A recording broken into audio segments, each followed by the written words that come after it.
Hi friends, నమస్తే. ఒక సంగతి తెలుసా ఫ్రెండ్స్, మనము ఇంట్లో చెత్త చెదారం ఏదైనా ఉంటే స్మెల్ వస్తుందని, ఇంట్లో బరువు అవుతుంది, ఇరుకు అవుతుందని అన్నీ తీసి చెత్త బకెట్లు వేస్తూ ఉంటాం. వీలైతే అమ్ముకుంటా ఉంటాం పాత సామాన్లకి. కానీ మనసులో ఉండే చెత్తను మాత్రం తీసేయలేకపోతున్నారు కొంతమంది.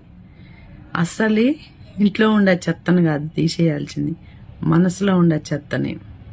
ఎందుకంటే ఇంట్లో ఉంటే ఎలా అయితే వాసన వస్తుందో, ఇంటికి బరువు అనిపిస్తుందో, ఇరుకు అనిపిస్తుందో, మనసు ఎంత మనది చిన్నది, చిన్న మెదడు మనది. దానిలో ఇన్నోటి ఆలోచనలు పెట్టుకొని ఉంటే ఎలా? అందుకని అసలు తీసేయవలసింది మన మైండ్లో ఉండే చెడు ఆలోచనని, వేస్ట్ని. అంటే అనవసరమైనవి మనం పెట్టుకోవద్దు. మనకు అవసరమైందే మనం పెట్టుకోవాలి, అవసరమైందే మనం మాట్లాడాలి. అప్పుడు చాలా తేలిగ్గా ఉంటుంది ఫ్రెండ్స్, చాలా సంతోషంగా ఉంటాం, అందంగా కూడా ఉంటాము, ఆరోగ్యంగా ఉంటాం. అవునా కాదా ఫ్రెండ్స్? కామెంట్ పెట్టండి ప్లీజ్.